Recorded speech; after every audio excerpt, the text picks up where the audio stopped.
Challenging star Darshan sir ಅವರ ರೇಣುಕಾ ಸ್ವಾಮಿಯ ಹತ್ಯೆ ಕೇಸ್ಗೆ ಸಂಬಂಧಪಟ್ಟಂತೆ ಮತ್ತೊಂದು ಬಿಗ್ ಅಪ್ಡೇಟ್ ಸಿಗ್ತಾ ಇದೆ. ಆ ಅಪ್ಡೇಟ್ ಏನೇನಿದೆ, ಅಪ್ಡೇಟ್ ಅಲ್ಲಿ ಏನೇನು ಮತ್ತೊಂದು ಹೊಸ ತರದ ಕಂಪ್ಲೇಂಟ್ಸ್ ಗಳಾಗಿದೆ, ಮತ್ತೊಂದು ಕಂಪ್ಲೇಂಟ್ ಆಗಿದೆ, ಏನೇನು ಕಂಪ್ಲೀಟ್ ಆಗಿ ನಿಮ್ ಮುಂದೆ ವಿವರಿಸ್ತಾ ಹೋಗ್ತೀನಿ, ಬನ್ನಿ ನೋಡ್ತಾ ಹೋಗೋಣ. ಮೊದಲನೇದಾಗಿ 1.5 ವರ್ಷ ಆಯ್ತು ದರ್ಶನ್ ಸರ್ ಅವರು ಜೈಲಿನ ವನವಾಸವನ್ನ ಮಾಡ್ತಾ ಇದ್ದಾರೆ.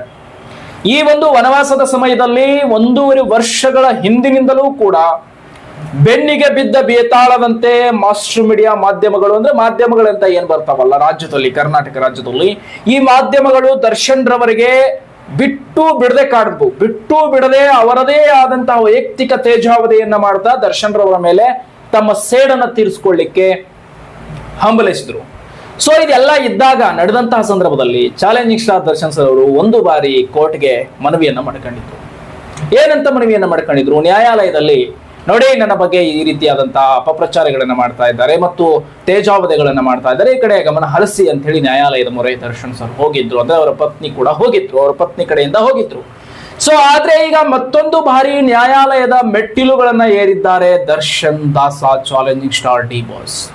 ಯಾಕೆ ಅಂತಂದ್ರೆ ಏನು, ಈಗ ಸತತ ಪ್ರಯತ್ನಗಳದಿಂದ ಏನು ನಡೀತಾ ಇದೆ ರೇಣುಕಾ ಸ್ವಾಮಿಯ ಹತ್ಯೆ ಕೇಸ್, ಇಲ್ಲಿ ಇನ್ನೂ ಕೂಡ ಇನ್ವೆಸ್ಟಿಗೇಷನ್ ನಡೀತಾ ಇದೆ.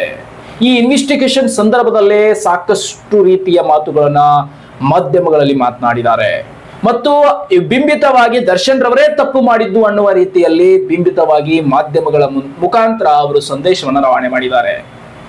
ಇದು ದರ್ಶನ್ ಸರ್ ಅವರ ಮಾನಕ್ಕೆ ಹಾನಿಯಾಗಿದೆ ಅನ್ನುವ ಕಾರಣಕ್ಕೆ ಮತ್ತೊಂದಿಷ್ಟು ನ್ಯಾಯಾಲಯದ ಮೊರೆ ಹೋಗಿರುವಂತಹ ಚಾಲೆಂಜಿಂಗ್ ಸ್ಟಾರ್ ದರ್ಶನ್ ಸರ್ ಇವತ್ತು ಮತ್ತೊಂದು ಕಂಪ್ಲೇಂಟ್ ಅನ್ನ ರಿಜಿಸ್ಟರ್ ಮಾಡಿದ್ದಾರೆ. ನ್ಯಾಯಾಲಯದಲ್ಲಿ ಕೆಂಪು ಕೋಟೆಯಲ್ಲಿ ಕೆಂಪು ಕಟ್ಟೆಗಳ ಮೆಟ್ಟಿಲೇರಿದಂತಹ ಚಾಲೆಂಜಿಂಗ್ ಸ್ಟಾರ್ ದರ್ಶನ್ ದಾಸ ಮತ್ತೊಂದು ಬಾರಿ ತೆಗೆದುಕೊಂಡಿರುವಂತಹ ಮಾಧ್ಯಮಗಳಿಗೆ ಬಿಸಿ ಮುಟ್ಟಿಸುವುದಕ್ಕೆ, ಅಂದ್ರೆ ವರದಿಗಾರರಿಗೆ ಬಿಸಿ ಮುಟ್ಟಿಸುವುದಕ್ಕೆ ದರ್ಶನ್ ರವರು ಇಟ್ಟಿರುವ ಈ ಹೆಜ್ಜೆ ಸೂಕ್ತವಾದಂತಹ ಹೆಜ್ಜೆ ಅಂತ ಈಗಾಗಲೇ ಒಂದು ಲೆಕ್ಕಾಚಾರವನ್ನ ಹೂಡ್ತಾ ಇದೆ. ಏನೇನ್ ನಡೀತಾ ಇದೆ ಹಾಗಾದ್ರೆ ಬನ್ನಿ ನೋಡ್ತಾ ಹೋಗೋಣ. ದರ್ಶನ್ ಸರ್ ಅಂತಂದಾಗ ಅವರ ಬಗ್ಗೆ ಅಪಪ್ರಚಾರ ಅಥವಾ ಅವರೇ ಮಾಡಿದ್ದು ಅನ್ನುವ ರೀತಿಯಲ್ಲಿ ಏನು ಬಿಂಬಿತವಾಗಿ ತೋರಿಸಿದ್ರಲ್ಲ, ಇವತ್ತು ಅದೇ ವಿಚಾರವಾಗಿ ನ್ಯಾಯಾಲಯದಲ್ಲಿ ಅವರು ದರ್ಶನ್ ಸರ್ ಫೈಟ್ ಮಾಡಿದ್ದಾರೆ. ಏನಂತ ಫೈಟ್ ಮಾಡಿದ್ದಾರೆ?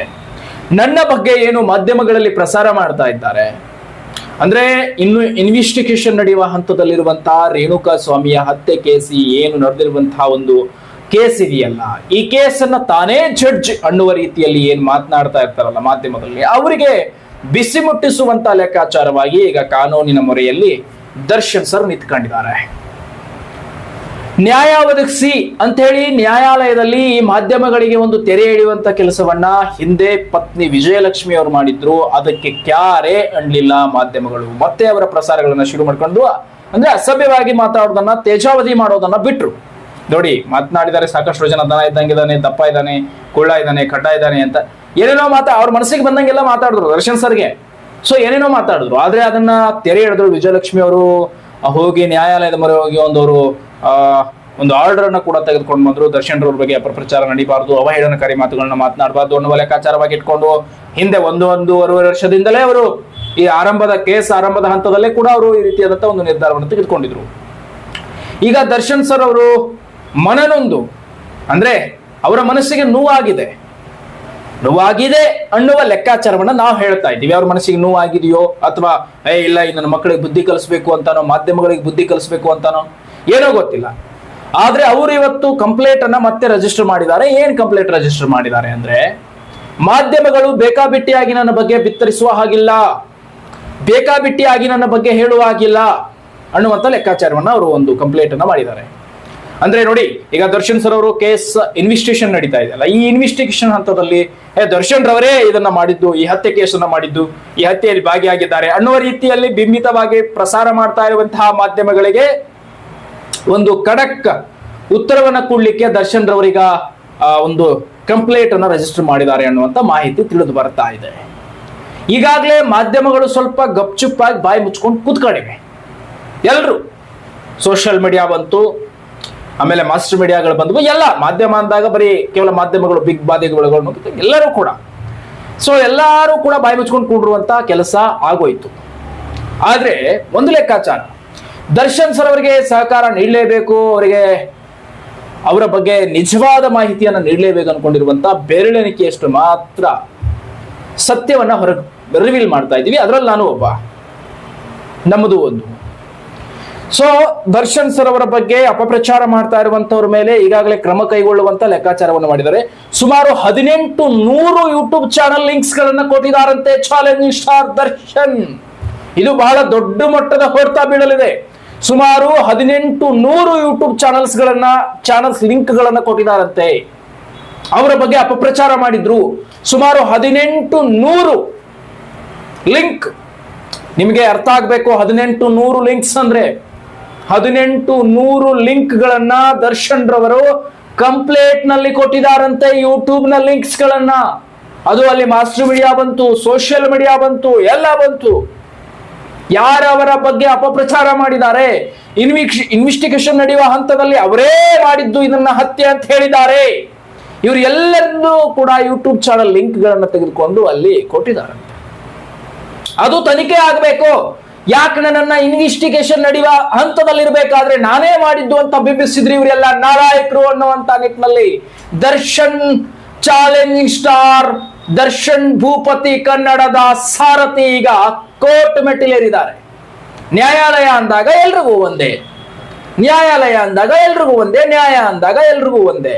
ಹಾಗಿದ್ರೆ ನನಗೂ ಕೂಡ ನ್ಯಾಯ ಕೊಡಿಸಿ ಅಂತ ಚಾಲೆಂಜಿಂಗ್ ಸ್ಟಾರ್ ದರ್ಶನ್ ಸರ್ ಈಗ ನ್ಯಾಯಾಲಯದ ಕೆಂಪು ಕಟ್ಟೆಗಳನ್ನ ಹತ್ತಿ ಸುಪ್ರೀಂ ಕೋರ್ಟ್ ಮೆಟ್ಟಿಲೇರಿದ್ದಾರೆ. ಚಾಲೆಂಜಿಂಗ್ ಸ್ಟಾರ್ ದರ್ಶನ್ ಅವರದೇ ಆದ ನ್ಯಾಯವನ್ನು ಅವ್ರು ಕೇಳ್ತಾ ಇರೋ ತಪ್ಪಲ್ಲ. ಅವ್ರಿಗೆ ನ್ಯಾಯ ಬೇಕು. ಅವರ ಬಗ್ಗೆ ಅವಮಾನದ ಮಾತುಗಳನ್ನ ಮಾತನಾಡಿದ್ದಾರೆ, ಅವರ ಬಗ್ಗೆ ಅವಹೇಳನಕಾರಿ ಮಾತುಗಳನ್ನ ಆಡಿದ್ದಾರೆ. ದರ್ಶನ್ ರವರನ್ನ ಒಬ್ಬ ಕೊಲೆ ಆರೋಪಿ ಅನ್ನುವಂತಹ ನಿಟ್ಟಿನಲ್ಲಿ, ಆರೋಪಿ ಅನ್ನೋಕ್ಕಿಂತ ಅಥವಾ ಒಬ್ಬ ಅಪರಾಧಿಯೇ ಎನ್ನುವಂತಹ ರೀತಿಯಲ್ಲಿ ಬಿಂಬಿಸಿರುವಂತಹ ಸಾಕಷ್ಟು ಜನ ಪ್ರಸಾರ ಮಾಡಿದ್ದಾರೆ. ಅವರ ಎಲ್ಲರ ಲಿಂಕ್ಸ್ ಗಳನ್ನ ತೆಗೆದುಕೊಂಡು ಕಂಪ್ಲೇಂಟ್ ಅನ್ನು ಮಾಡಿದ್ದಾರೆ ಚಾಲೆಂಜಿಂಗ್ ಸ್ಟಾರ್ ದರ್ಶನ್. ಈಗ ಬುಡ ಸಮೇತ ನಡುತ್ತಾ ಇದೆ. ಎದುರಾಳಿಗಳ ಭಯ ಹುಟ್ಟಾಗ್ತಾ ಇದೆ. ಎದುರಾಳಿಗಳ ಭಯ ಹೇಗಿದೆ ಅಂದ್ರೆ, ಏನಾದ್ರೂ ಇದನ್ನ ನ್ಯಾಯಾಲಯ ಗಂಭೀರ ಗಣನೆಯ ತೆಗೆದುಕೊಂಡ್ರೆ ಯಾರ್ಯಾರೆಲ್ಲ ದರ್ಶನ್ ರವರು ಅಪರಾಧಿಯೇ ಎನ್ನುವಂತಹ ನಿಟ್ಟಿನಲ್ಲಿ ಬಿತ್ತರಿಸಿದಾರೋ ಅವ್ರಿಗೆಲ್ಲರಿಗೂ ಕೂಡ ಕೊಂಕಿಕೊಂಡಿರುತ್ತೆ. ಅವರೆಲ್ಲರಿಗೂ ಕೂಡ ಶಿಕ್ಷೆಯನ್ನು ವಿಧಿಸಬೇಕು ಅಂತ ಹೇಳಿ ಚಾಲೆಂಜಿಂಗ್ ಸ್ಟಾರ್ ದರ್ಶನ್ ಸರ್ ಕೇಳ್ಕೊಳ್ತಾ ಇದ್ದಾರೆ ನ್ಯಾಯಾಲಯದಲ್ಲಿ. ನ್ಯಾಯಾಲಯ, ಕಾನೂನು, ನ್ಯಾಯ ಅಂದಾಗ ಎಲ್ರಿಗೂ ಒಂದೇ, ನನಗೂ ಒಂದೇ. ಹಾಗಿದ್ರೆ ನನಗೆ ನ್ಯಾಯ ಕೊಡಿಸಿ. ನನ್ನನ್ನ ನೀವು ಅಂದ್ರೆ ಅವರು ನ್ಯಾಯಾಲಯಕ್ಕೆ ಹೇಳಿದ್ದಾರೆ, ನೀವೇ ನನ್ನ ಇನ್ನೂ ಆರೋಪಿ ಅಂತ ಅನ್ಕೊಂಡಿದ್ದೀರಿ, ಅಪರಾಧಿ ಮಾಡ್ಲಿಕ್ಕೆ ಇನ್ನು ಸಾಕ್ಷಿಗಳು ಬೇಕು.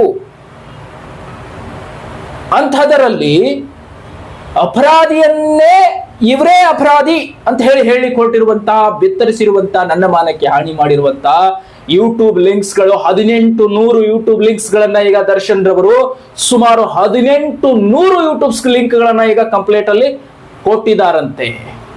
ಕಂಪ್ಲೇಂಟ್ ಅನ್ನ ರಿಜಿಸ್ಟರ್ ಮಾಡಿದಾರಂತೆ. ಇನ್ನು ಹೇಗೆ ಆಗತ್ತೆ ಇದನ್ನ ನ್ಯಾಯಾಲಯ ಹೇಗೆ ಪರಿಗಣನೆ ಮಾಡುತ್ತೆ? ಆ 1800 ಯೂಟ್ಯೂಬ್ ಲಿಂಕ್ ಗಳನ್ನ ತೆಗೆದುಕೊಂಡು, ಬರೀ 1800 ಯೂಟ್ಯೂಬ್ ಲಿಂಕ್ ಗಳಂತ ಕೂಡಲೇ ಯೂಟ್ಯೂಬ್ ಲಿಂಕ್ಸ್ ಗಳ ಮಾತ್ರ ಯೂಟ್ಯೂಬ್ ನಲ್ಲಿ ವಿಡಿಯೋ ಮಾಡೋರು ಅಂತ ಅನ್ಕೋಬೇಡಿ. ಅದರಲ್ಲಿ ಮಾಸ್ಟರ್ ಮೀಡಿಯಾ ಚಾನಲ್ಸ್ ಗಳು ಇದೆ. ಆ ಪ್ರತಿ ಮಾಧ್ಯಮ ಏನು ಅವರ ಬಗ್ಗೆ ಬಿತ್ತರಿಸಿದಾರಲ್ಲ, ಅಂದ್ರೆ ಜನರಿಗೆ ತಿಳಿಸಿದಾರಲ್ಲ, ಎಲ್ಲ ದರ್ಶನೇ ಮಾಡಿದ್ದನ್ನ ಅಂತೇಳಿ ಈ ರೀತಿ ಏನ್ ಹೇಳಿದಾರಲ್ಲ, ಅವ್ರ ಮೇಲೆ ಈಗ ಕಂಪ್ಲೇಂಟ್ ರಿಜಿಸ್ಟರ್ ಆಗಿದೆ. 1800 ಯೂಟ್ಯೂಬ್ ಚಾನಲ್ಸ್ ಲಿಂಕ್ ಗಳನ್ನ ಕಂಪ್ಲೇಂಟ್ ಮಾಡಿಸಿದ್ದಾರೆ. ಯಾಕೆ ಬೇಕಿತ್ತು ಇವರಿಗೆಲ್ಲ? ಯಾಕೆ ಅವ್ರ ಬಗ್ಗೆ ಗಣನೀಯವಾಗಿ ಮಾತಾಡಿದ್ರು? ಯಾಕೆ ಅವ್ರ ಬಗ್ಗೆ ಅವಹೇಳನಕಾರಿಯಾಗಿ ಮಾತಾಡಿದ್ರು? ಸುಮಾರು ಜನ ನನಗೂ ಕೂಡ ಮೆಸೇಜ್ ಮಾಡಿದ್ರು, ಸರ್ ನೀವು ಕೂಡ ಏನಾದ್ರು ಮಾತನಾಡಿದ್ದೀರಾ, ನಿಮ್ಮ ಯೂಟ್ಯೂಬ್ ಚಾನಲ್ ಲಿಂಕ್ ಹೋಗಿದೆಯಾ ಅಲ್ಲಿ ಕಂಪ್ಲೇಂಟ್ ಅಲ್ಲಿ ಅಂತ. ಖಂಡಿತ ಇಲ್ಲ. ಯಾವುದೇ ರೀತಿಯಾದಂತಹ ವ್ಯವಸ್ಥೆಯನ್ನು ನಾನು ಮಾತನಾಡ್ತಿರ್ಬೇಕಾದ್ರೆ ನ್ಯಾಯಾಲಯವನ್ನ ಹೊರತುಪಡಿಸಿ ಮಾತನಾಡೋದಿಲ್ಲ, ಅಥವಾ ಕಾನೂನಿನ ಚೌಕಟ್ಟನ್ನ ಮೀರಿ ಮಾತನಾಡೋದಿಲ್ಲ. ಕೋಪದಲ್ಲಿ ಒಂದಿಷ್ಟು ಮಾತುಗಳನ್ನ ಭಯಾನಕವಾಗಿ ಮಾತನಾಡ್ತೀನಿ ಮತ್ತು ಅದೇ ರೀತಿಯಾದಂತಹ ಮಾತುಗಳನ್ನು ಉಚ್ಚಾರ ಪಡಿಸ್ತೀನಿ. ಏನಿದೆಯೋ ಅದನ್ನ ನಿಖರವಾಗಿ ಮಾತನಾಡ್ತೀನಿ. ಯಾವನೇ ಲೇ ಮಗನೇ ಅಂತ ಕರಿತೀನಿ, ಕಿತ್ತೋದವನೇ ಅಂತ ಕರಿತೀನಿ, ಯಾವನ್ನೇನಾದ್ರೂ ಅಂದ್ರೆ. ಸೊ ಅದಕ್ಕೆಲ್ಲ ಭಯ ಬೀಳೋನಲ್ಲ. ಆದ್ರೆ ಕಾನೂನಿನ ಚೌಕಟ್ಟನ್ನು ನನ್ಗಿರೋದಿಲ್ಲ. ಆ ರೀತಿ ಮಾತನಾಡ್ತಾ ಬಂದಿರುವಂತ ನನ್ನನ್ನ ಗಣನೀಯವಾಗಿ ತೆಗೆದುಕೊಂಡು ನಾನು ಪ್ರತಿ ಹಂತದ ದರ್ಶನ್ ಸರ್ ಅವರ ಬಗ್ಗೆ ಅಪ್ಡೇಟ್ಸ್ ಗಳನ್ನ ಕೊಡ್ತಾ ಬಂದಿದ್ದೀನಿ. ಎಲ್ಲಿಯೂ ಕೂಡ ದರ್ಶನ್ ಸರ್ ಕೆಟ್ಟವರು ಅಂತ ಉಲ್ಲೇಖವನ್ನ ನಾನು ಮಾಡಿಲ್ಲ, ಅಥವಾ ದರ್ಶನ್ ಸರ್ ಅವರ ಬಗ್ಗೆ ಅವಹೇಳನಕಾರಿ ಮಾತುಗಳನ್ನ ಆಡಿಲ್ಲ. ಯಾವಾಗ್ಲೂ ಕೂಡ ದರ್ಶನ್ ಸರ್ ಅವರ ಬೆಂಬಲವಾಗಿ ನಿಂತ್ಕೊಂಡಿದ್ದೀನಿ. ಯಾಕೆ ಗೊತ್ತಾ? ಯಾಕಂತ ಅನ್ಕೊಂಡಿದ್ದೀರಾ? ಕೆಲವರು ಮಾತಾಡ್ತಾರೆ, ಇಲ್ಲ ಹಂಗೆ ಹಿಂಗೆ ಅಂತೇಳಿ. ಆದ್ರೆ ನಾನು ಹೇಳ್ತೀನಿ, ಯಾಕೆ ದರ್ಶನ್ ಸರ್ ಅವರ ಪರವಾಗಿ ನಿಂತ್ಕೊಂಡೆ ಅಂದ್ರೆ, ಅವರು ಅಪರಾಧಿ ಆರೋಪಿ ಎರಡು ಬರುತ್ತೆ. ಅವರು ಇನ್ನೂ ಕೇವಲ ಆರೋಪ ಮಾಡ್ತಾ ಇದ್ದಾರೆ, ಆರೋಪಿ, ಅಪರಾಧಿ ಇಲ್ಲ. ಅಪರಾಧಿಯ ಅಂತ ಹೇಳಿ ಪ್ರೂವ್ ಮಾಡಕ್ಕೆ ಕೋರ್ಟ್ ನಲ್ಲಿ ಸಾಕ್ಷಿ ಬೇಕು. ಸಾಕ್ಷಿಗಳನ್ನ ಇನ್ವೆಸ್ಟಿಗೇಷನ್ ಮಾಡ್ತಾ ಇದ್ದಾರೆ, ತನಿಖೆ ನಡೀತಾ ಇದೆ, ಅದಕ್ಕೆ ಆದಂತ ಒಂದಿಷ್ಟು ವ್ಯವಸ್ಥೆಗಳಿವೆ. ಆದ್ರೆ ಯಾಕೆ ದರ್ಶನ್ ಸರ್ ಅವರ ಪರವಾಗಿ ನಿಂತ್ಕೊಂಡೆ ನಾನು ಅಂತಂದ್ರೆ, ದರ್ಶನ್ ರವರ ಒಳ್ಳೆಯ ನಡತೆ, ಒಳ್ಳೆಯ ಘನತೆ ಮತ್ತು ಅವರದೇ ಆದಂತಹ ತೂಕ ಮತ್ತು ಅವರು ಮಾಡಿರ್ತಕ್ಕಂಥ ಎಷ್ಟೋ ಒಳ್ಳೆಯ ಕಾರ್ಯಗಳು, ಎಷ್ಟೋ ಜನರಿಗೆ ಹಾಕಿರ್ತಕ್ಕಂಥ ಅನ್ನದಾನ, ಸೊ ಇವೆಲ್ಲವನ್ನ ನೋಡಿದಾಗ ಒಬ್ಬ ಮನುಷ್ಯತ್ವ ಇರ್ತಕ್ಕಂಥ ಒಂದು ಮನಮಿಡಿಯುವಂತಹ ಚಾಲೆಂಜಿಂಗ್ ಸ್ಟಾರ್ ದರ್ಶನ್ ಸರ್ ಅವರ ಬಗ್ಗೆ ನಾವು ಇನ್ನು ನ್ಯಾಯಾಲಯದಲ್ಲಿ ತೀರ್ಮಾನ ಆಗಿಲ್ಲ ಅವರ ಅಪರಾಧಿ ಅಂತ ಹೇಳಿ. ನಾವೇ ಅಪರಾಧಿ ಅಂತ ಹೇಳಿಕ್ಕೆ ನಾವ್ಯಾರು? ಇದರ ವಿರುದ್ಧ ಹೋರಾಟ ಮಾಡಿದ್ದೀನಿ, ದರ್ಶನ್ ಸರ್ ಅವರ ಪರವಾಗಿ ನಿಂತ್ಕೊಂಡಿದ್ದೀನಿ. ಸೊ ಹಾಗಾಗಿ ನನಗೆ ಯಾವುದೇ ಹೊಡೆತಗಳು ಬಿದ್ದಿಲ್ಲ. ಆಮೇಲೆ ಏನು ದರ್ಶನ್ ಸರ್ ಅವರ ಬಗ್ಗೆ ಅವಹೇಳನಕಾರಿ ಮಾತುಗಳನ್ನು ಮಾತನಾಡಿದ್ದಾರೆ, ಯಾರೆಲ್ಲ ದರ್ಶನ್ ಸರ್ ಬಗ್ಗೆ ಇವರು ಅಪರಾಧಿ, ಇವರೇ ಮಾಡಿದ್ದು ಅಂತ ಬೆಂಬಿತವಾಗಿ ಹೇಳಿದ್ದಾರೆ, ಮಾತನಾಡಿದ್ದಾರೆ, ಅವರೆಲ್ಲರ ಯೂಟ್ಯೂಬ್ ಚಾನಲ್ ಲಿಂಕ್ಗಳು ಕೂಡ ಈಗ ಕಂಪ್ಲೇಂಟ್ ನಲ್ಲಿ ರಿಜಿಸ್ಟರ್ ಆಗಿದೆ. ಸೊ ಇದು ಇವತ್ತಿನ ವಿಶೇಷವಾಗಿರುವಂತಹ ಮಾಹಿತಿಯಾಗಿತ್ತು. ಮತ್ತಷ್ಟು ಮುಂದಿನ ವಿಡಿಯೋಗಳಲ್ಲಿ ಸಿಗ್ತೀನಿ. ದಯವಿಟ್ಟು ಚಾನಲ್ ಸಬ್ಸ್ಕ್ರೈಬ್ ಮಾಡಿ. ಆದಷ್ಟು ದರ್ಶನ್ ಸರ್ ಬೇಗ ಹೊರಗಡೆ ಬರಲಿ ಅಂತ ಹೇಳ್ತಾ ಈ ವಿಡಿಯೋನಲ್ಲಿ ಎಂಡ್ ಮಾಡ್ತೀನಿ. ಮತ್ತೊಂದು ವಿಡಿಯೋದಲ್ಲಿ ನಿಮ್ಮನ್ನ ಭೇಟಿ ಮಾಡ್ತೀನಿ.